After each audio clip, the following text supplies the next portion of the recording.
Assalamualaikum warahmatullahi wabarakatuh. Saudaraku yang dirahmati Allah, selamat datang di channel YouTube kami Nun Wawu Rock. Semoga kedamaian, kasih sayang dan rahmat Allah selalu menyertai langkah-langkah kita dalam menjalani kehidupan ini. Amin ya robbal alamin. Saudaraku yang dirahmati Allah, apa saja amalan yang bisa kita lakukan di usia senja? Ada sebuah riwayat dari Ibnu Abbas. Ia berkata, suatu hari Umar mengundang mereka dan mengajakku bersama mereka. Seingatku, Umar tidak mengajakku saat itu selain untuk mempertontonkan kepada mereka kualitas keilmuanku. Lantas Umar bertanya, bagaimana komentar kalian tentang ayat, seandainya pertolongan Allah dan kemenangan datang dan kau lihat manusia masuk agama Allah dengan berbondong-bondong, maka bertasbihlah dengan memuji Tuhanmu dan mohonlah ampun kepadanya. Sesungguhnya Dia adalah Maha Penerima Taubat. Quran Surat An-Nasr ayat 1-3. Sebagian sahabat menafsirkan ayat tersebut. Tentang ayat ini, setahu kami, kita diperintahkan agar memuji Allah dan meminta ampunan kepadanya ketika kita diberi pertolongan dan diberi kemenangan. Sebagian lagi berkomentar, kalau kami tidak tahu, atau bahkan tidak ada yang berkomentar sama sekali. Lantas Umar bertanya kepadaku, wahai Ibnu Abbas, beginikah kamu menafsirkan ayat tadi? Tidak, jawabku. Lalu bagaimana tafsiranmu? Tanya Umar. Ibnu Abbas menjawab, surat tersebut adalah pertanda wafatnya Rasulullah SAW sudah dekat. Allah memberitahunya dengan ayatnya, jika telah datang pertolongan Allah dan kemenangan, itu berarti penaklukan Mekah dan itulah tanda ajalmu Muhammad. Karenanya bertasbihlah dengan memuji Rabbmu dan mohonlah ampunan. Sesungguhnya Dia Maha Menerima Taubat, kata Umar. Aku tidak tahu penafsiran ayat tersebut selain seperti yang kamu ketahui. Hadis riwayat Bukhari. Saudaraku yang dirahmati Allah, dalam Riyadh Asy-Syalihin, ketika membawa bahasan ini, Imam Nawawi rahimahullah memberikan judul bab 12 anjuran untuk meningkatkan amalan kebaikan pada akhir usia. Allah Ta'ala berfirman, Dialah yang menciptakan kamu dari tanah, kemudian dari setetes air mani, sesudah itu dari segumpal darah. Kemudian dilahirkannya kamu sebagai seorang anak. Kemudian kamu dibiarkan hidup supaya kamu sampai pada masa dewasa. Kemudian dibiarkan kamu hidup sampai tua. Di antara kamu ada yang diwafatkan sebelum itu. Kami perbuat demikian supaya kamu sampai kepada ajal yang ditentukan dan supaya kamu memahaminya. Quran Surah Al-Mu'min ayat 67. Masa tua adalah fase terakhir yang dihadapi manusia. Dalam ayat tadi disebutkan, kemudian dibiarkan kamu hidup sampai tua.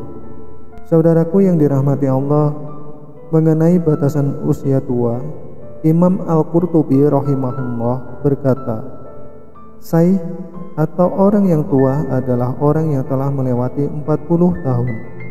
Dari Abu Hurairah radhiyallahu anhu, Rasulullah SAW bersabda, umur umatku antara 60 hingga 70 dan sedikit dari mereka yang melebihi itu. Hadis riwayat Tirmizi dan Ibnu Majah. Saudaraku yang dirahmati Allah, saat fase ini mulai datang, kekuatan fisik sedikit demi sedikit menurun. Ketajaman mata mulai berkurang sehingga dibutuhkan alat bantu untuk melihat. Dan daya ingat menurun, serta kulit mengendur dan guratan-guratan tanda penuaan pun muncul. Rambut-rambut putih sedikit demi sedikit menghiasi kepalanya. Penyakit-penyakit degeneratif pun banyak muncul pada fase ini. Dalam surah Yasin disebutkan pula, dan barang siapa kami panjangkan umurnya, niscaya kami kembalikan dia kepada kejadiannya. Maka apakah mereka tidak memikirkannya? Quran Surah Yasin ayat 67. Ayat ini semakna dengan surah Ar-Rum ayat 54. Allah, Dialah yang menciptakan kamu dari keadaan lemah, kemudian Dia menjadikan kamu sesudah keadaan lemah itu menjadi kuat. Kemudian Dia menjadikan kamu sesudah kuat itu lemah kembali dan beruban. Dia menciptakan apa yang dikehendakinya, dan Dialah yang Maha Mengetahui lagi Maha Kuasa.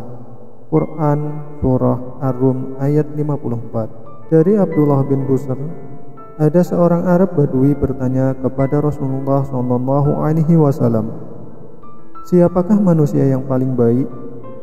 Jawaban Rasulullah SAW, "Yang paling baik adalah yang panjang umur dan baik pula amalnya." Hadis riwayat Tirmizi dan Ahmad. Dalam hadis disebutkan, masih ada yang sudah berumur memiliki hati seperti anak muda, yaitu mencintai dua hal: cinta berumur panjang atau panjang angan-angan, dan cinta harta. Hadis riwayat Muslim. Dalam riwayat lain disebutkan, ada yang sudah tua dari usia, namun masih bernafsu seperti anak muda, yaitu dalam dua hal: tamak pada harta dan terus panjang angan-angan atau ingin terus hidup lama. Hadis riwayat Muslim. Nabi SAW pernah mengingatkan, ada 3 golongan yang Allah tidak berbicara kepada mereka pada hari kiamat, tidak membersihkan mereka, dan tidak melihat kepada mereka, dan bagi mereka siksa yang pedih. Orang yang sudah tua tapi berzina, penguasa yang suka bohong, dan orang miskin yang sombong. Hadis riwayat Muslim.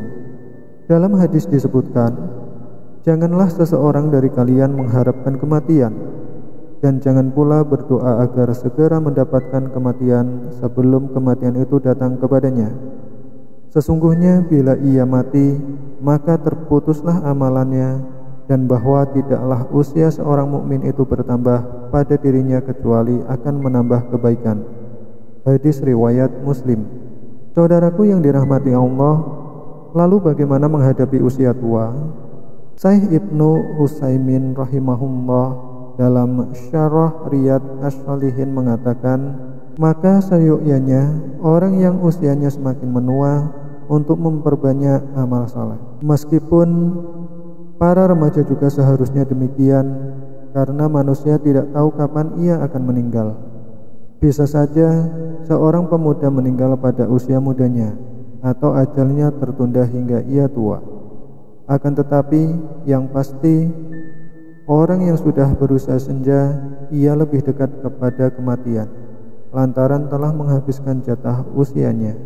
Di usia tua harus lebih memperhatikan amalan-amalan wajib, sebab ibadah-ibadah yang bersifat wajib merupakan kewajiban yang bersifat individual yang harus ditegakkan sendiri-sendiri oleh setiap muslim dan muslimah hingga ajal datang. Selain itu, amal-amal wajib adalah amalan yang paling dicintai oleh Allah Ta'ala, seperti menghindari hal-hal yang diharamkan oleh syariat, menambah amalan-amalan sunnah, banyak bertahmid, membaca istighfar dan bertaubat, memperbanyak amal-amal ringan tapi berpahala besar, seperti berzikir dan membaca sholawat, dan rutin membaca zikir pagi dan petang, serta tetap aktif dalam thalabul ilmi atau menghadiri majelis ilmu. Nabi SAW bersabda, Allah tidak akan menerima argumen kepada seseorang yang Allah tunda ajalnya hingga mencapai 60 tahun. Hadis riwayat Bukhari. Amalan yang selanjutnya yaitu rutin mempelajari Al-Quran dan mentadaburinya atau merenungkannya. Berpesan kepada anak-anak dan keturunan agar menjadi soleh dan solehah.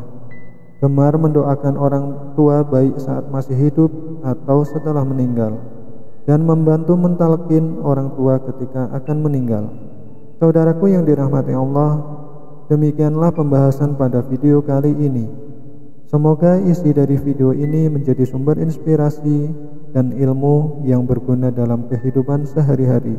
Jika saudaraku ingin terus mendapatkan konten Islami yang bermanfaat, jangan lupa untuk subscribe saluran kami dengan menekan tombol subscribe di bawah video ini.